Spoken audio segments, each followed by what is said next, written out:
Hello friends and welcome again. I'm Beroz and in this video I will talk about a concept with regards to why you should not work hard in your career. Now when I use the word career, what I essentially mean is your 9 to 5 job. So why you should stop working hard in your 9 to 5 job. Now this seems to be a very counterintuitive point because usually people tell you work hard. I've worked hard as well. And everyone around us we know is told or is asked to work hard. So if you work hard, you go up the corporate ladder and you get promotions and you make more money and you go places. I understand all that. However, I'm not challenging that you should not be working hard. All I'm challenging is that you should not be working hard in your 9 to 5 job alone. Rather, you should diversify. So what I will talk about in this video is why you should not work hard in your 9 to 5 career, and then where you should work hard, like where should you put in your effort, or the work hard piece, where should that come into play. So I will talk about these elements. So I encourage you to stay till the end of this video so you don't only listen to what I have to say with regards to why you should not work hard, but also where to work hard. So I will capture that towards the end of this video. Now, before we move forward, I have to ask for you. One, please smash the like button. This keeps me motivated in continuing making similar videos like this. Second, press the subscribe button along the bell icon, so you get notified as soon as I put a new content on this channel. On this channel, I post content pertaining to financial and career success for early and mid-career professionals. Now, the number one reason not to work hard in your career for 9 to 5 is that jobs are fragile. It is very easy to lose your job. Like, you may think you are indispensable, you're the most valued employee. Yes, you might be for a certain period of time, but tides may change. And you don't have control in your own hands, right? Because something may happen. You may lose your job just because of the economy. You may lose your job because someone else is hired and someone else takes the job that you were doing, or there is downsizing, or there is a spin-off, something or the other. Not your fault. You're doing your best. You are giving all your best. Like, you're not working 9 to 5, you're working 9 to 9, working on the weekends as well. You're a star employee, and this can certainly change just because the circumstances change. And then you, my friend, may lose your job. So there's a risk here, right? If you put all your eggs in one basket and work hard on it, there's a risk because jobs, as I said, are fragile. Now, of course, you can get another job, but then that fragility remains. You can get another job and lose that job as well, or change jobs, or you can get a job where you get a bad manager and then you're suffering, or there's a bad organization because you change organizations and then you're suffering. Yes, there will be good periods as well, but there is an equal risk of having bad periods. And bad periods will happen. Like, this is life, this is economy, this is how jobs work. I will give you my example. My career highlight was being a divisional CFO for a Fortune 500 company. That was a highlight for my career.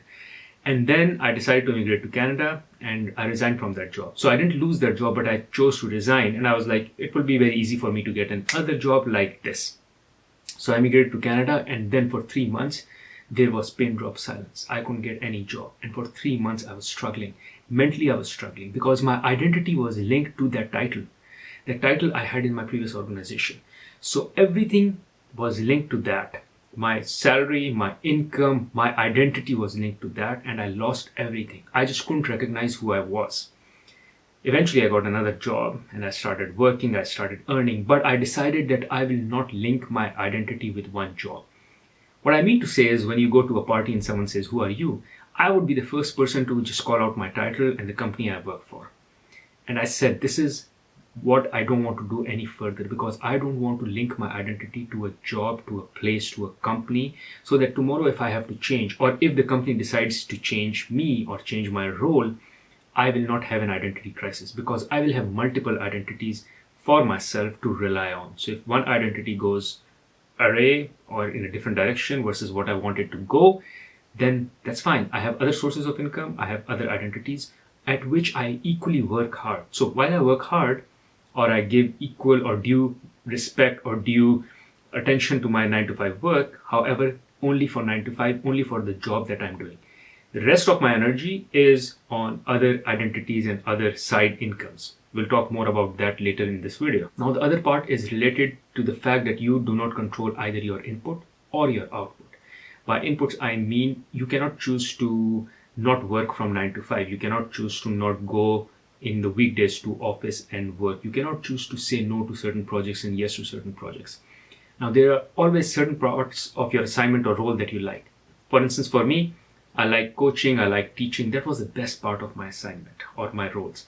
Like every time I had to present, I had to talk, I had to communicate, teach, coach, these were the best times. But the rest were not that sexy, were not that amazing. However, I had to do them all because I don't have the freedom to choose.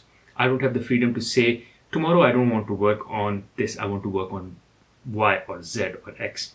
I don't have that freedom. With 9 to 5, you don't have that freedom. So, if I continue to work hard and hard in that 9 to 5, I continue to stay in that trap where I don't have freedom. So what you need to do is you need to get out of that trap and start working harder on other avenues, on other ways of getting income, which could be passive, which could be active. So you can sustain your lifestyle and you can sustain your identity. For instance, me, I am not just a finance executive. I'm a finance executive, 9 to 5. I'm a YouTuber, I'm a social media influencer, I'm a coach, I'm a teacher. I help people improve their communication, how to get a job. There are multiple identities that I carry now. And that is only because I don't focus solely on my 9 to 5 career. Rather, I have spread myself across other avenues of income, of identities, of possibilities. And hence that is the case that I want to present in this video. Next one, and this is my favorite, which is your effort is not scalable. Like in 9 to 5 job, you cannot get rich. You cannot get to the level where you want. Now, of course, you will talk about, oh, my general manager or my VP or my SVP or the CEO of the company, they are rich. Of course, they are rich, but your effort is not scalable. And there are few and far few of those at the top. And what I mean by efforts not being scalable. Scalable is, for instance, you writing a book. When you write a book, that's a leverage. Because of writing that book, you copy those books, you write that book once, and then you spread the copy and the copies of that book sell and you get money. I make this video once, and then this video is spread. All of you, when you watch this video, I get paid by YouTube. And similarly, there are other ways of creating scale. However, when you're renting your time from 9 to 5, you will never get rich because while you're working from 9 to 5, as you go to sleep, as you stop working, you stop making money. Now, I know, of course, you'll say you get paid for the full month. However, essentially, you are getting paid for committing yourself between 9 to 5. While I get paid with my YouTube, just committing myself for 5 minutes or 10 minutes, or let's say if it's a 20-minute video, and that's it. Once I publish, it's out there, and then it snowballs. It keeps rolling and it keeps generating income because there is leverage. Similarly, leverage or scale can also be achieved through borrowing. I don't recommend it, but if you borrow money, you invest, you purchase a house, you put it on rent, and now you're earning rent on that borrowed money. Now, there are more factors involved there in terms of the returns should be higher than the borrowing cost and all. However, that is also a form of leverage. So borrowing was kind of leverage that was being used, let's say 20, 30 years ago to get rich. However, these days, to get rich, leverage is social media, technology, like AI, coding. You code, you create a software, you create a program, you create an app once, and then you just sell it. You scale it. Everyone in the world can use it. But your 9 to 5 is very much limited. You cannot scale it. Whatever effort you're putting in 9 to 5, you cannot scale it. Now here, let me share with you this chart which talks about that if you want to be in certain income or wealth bracket, what are the ways to get into that bracket? And if you see here, the renting part, which is when you're renting your time, you are in the lowest bracket. And the only way for you to be on the highest bracket is by having and owning your own business. And these are the other side incomes and passive incomes or active incomes that I am talking about, where you need to put in effort. Those days are gone where you were only a doctor or an engineer or a finance executive. Now you can be a doctor and a content creator. You can be a finance executive and a coach. You can be an engineer and a book writer. And you have to do all of that. You cannot just rely on one job and just sulk in that job. I'm sure you like certain parts of your job, but I'm also sure you don't like your job in entirety because you don't have freedom to choose what you work on and what you don't work on, as I previously talked. Now, the fourth one, which is very important, is the hierarchy. And there are limited seats at the top. So when you get hired, let's say at a manager level, there might be 100 managers in the company. Senior manager would be, let's say, 70. Director would be 30. And as you keep going up, the number of seats start to reduce, which means when there is less availability or less supply of roles, then there is more competition. So the amount of work and effort that you need to put in is massive, and the returns are very little. So I'm not saying you won't get rich. You can become a millionaire, you can become a deca-millionaire if you become a CEO of a Fortune 500 company. But the amount of effort that you will have to put because of high competition, why not run in a race? Why not run in a race where you have more chances to win versus running in a race where there is high competition and it is difficult to compete because your passion doesn't lie there. So for instance, my passion is into teaching, into coaching. Now, there are parts of teaching and coaching at my workplace, but then there are other parts as well at which I have to be good at. Now, I'm good at those things, but I'm not very passionate about them. However, when I create content here and when I teach you stuff and I coach, I'm more passionate here. So it is very hard for someone to beat me in this lane because this is the lane which I enjoy, I have passion for, and it will be very difficult for anyone to beat me in this lane. However, if I'm running in a lane where there are other people who are far maybe better than me, or there is high amount of competition, why run in that lane? Why make it so difficult? Why not switch the lane, run in a lane where there is less competition and where you have your passion? Now, of course, all of it that I'm saying here is easier said than done. It is not easy to find your lane. By the way, on this particular subject, I've made a separate video where I talk about the concept of ikigai. It's a Japanese concept. Check it out here. In that video, I kind of explain how you can go about finding your lane, how I went about finding my lane, and I'm trying to run in that lane. Have I succeeded? Have I really achieved something very massive in terms of being able to sustain my life through the income that I generate from on this lane? No, I haven't. But am I in the right direction? Am I enjoying it? Yes, for sure. Hell yes. Last but not the least, our point I wanted to make on titles. Titles in your career are meaningless. A VP in one company may not be even equivalent to a senior manager in another company. So this is one. It is just for ego satisfaction. Plus, income-wise, there may be huge delta as well. A VP in one country may be different from a sales manager in another country. So when we try to fight for the titles as against trying to fight for money or what will give us freedom. Like if I didn't have ego when I started my career, I would have been very clear that what I need to do is I want to get rich enough to have freedom, financial freedom. So I can choose to do whatever I want, however I want, with whoever I want, and when I want. I didn't have that idea in my mind. I was just chasing the title. I'm a manager now, I need to become a senior manager. And I was just burning money because I knew when I become a senior manager, I'll get a raise. And that was like a 10-20% raise. But I was happy. And then I started burning more money and started to work hard, burn the midnight oil, work on weekends, and then went to the director level. And I kept working and sulking and working and sulking and just spending money, increasing and expanding my lifestyle. As against trying to say, okay, hold on, how do I go about achieving my goal? My goal is not to get the title. Rather, at that time, my goal was to get the title. But that was just to satisfy my ego. If I take my ego aside, what is my goal? My goal is to make enough money that I can choose to do whatever I want, with whoever I want, when I want. It could be just playing music. I love music, by the way. It could be learning other skills. But I was just focused because of my ego on the title. So get these titles out of your head. Focus on exactly what you want. You, my friend, and I can tell you for the most part, people want freedom. And if you are one of me or one of those who really want freedom, which are kind of most of the people out there, then focus on that. Then focus on ways how you can increase your income as against just trying to fight and compete for the title, which is already in limited scale or in limited availability on the top.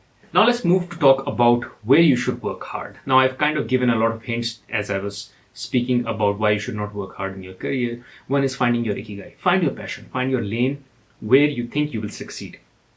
And once you find your lane, start working on it now, bit by bit. This is what I'm doing. So when I started making YouTube videos, I would make one video per month. Then I started making 2 videos per month, 3, 4, 5, 6. It was also because I was starting to get better at it. As I'm producing more and more videos, I'm getting better at it.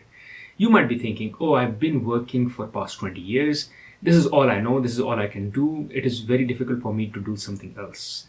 My friend, you will be surprised. You just need to try.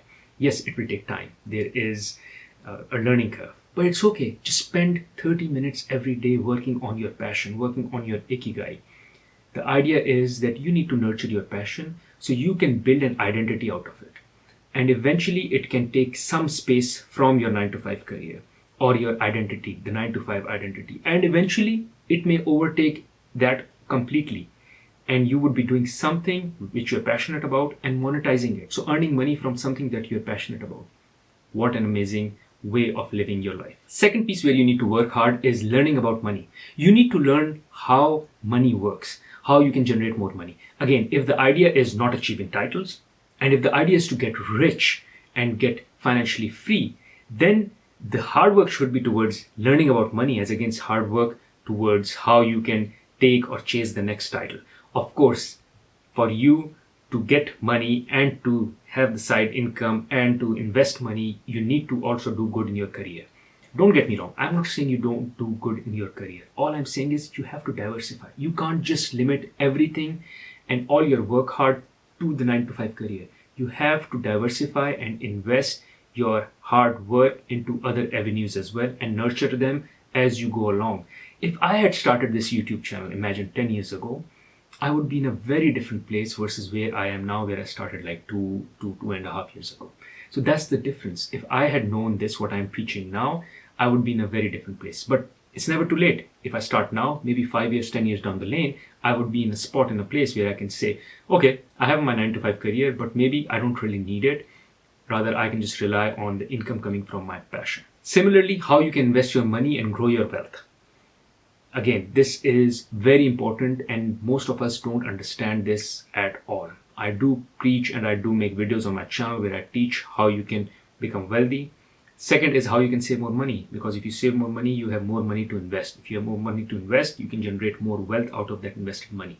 So learning about money is very important. So work hard to learn about money. And essentially diversify your incomes. So it could be through investing, it could be through real estate, it could be through online ventures, it could be through a side business, side hustle, anything. There are so many ways of creating side incomes. I already have multiple side incomes that are going on for me. Have they replaced my 9 to 5 job? No, they haven't. Will they replace my 9 to 5 job in next 6 months? No. A year? No. 2 years? No. 3 years? No. But eventually they will.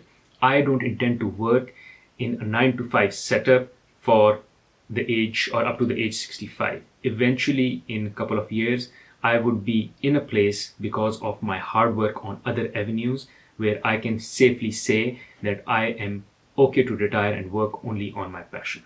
Thank you for watching this video. Hopefully after watching this video, some of your beliefs are shaken. You will not change this mindset overnight. It took me a time or a lot of time to change. It will take some time for you to change as well. All I want to do with this video is leave you with a food for thought. In case you like this video, I'm sure you'll find another video very valuable on my channel where I talk about my financial freedom journey. You can check it out here. Other than that, there is another video where I talk about 6 things which are keeping you poor. You can check that video out here. Thank you.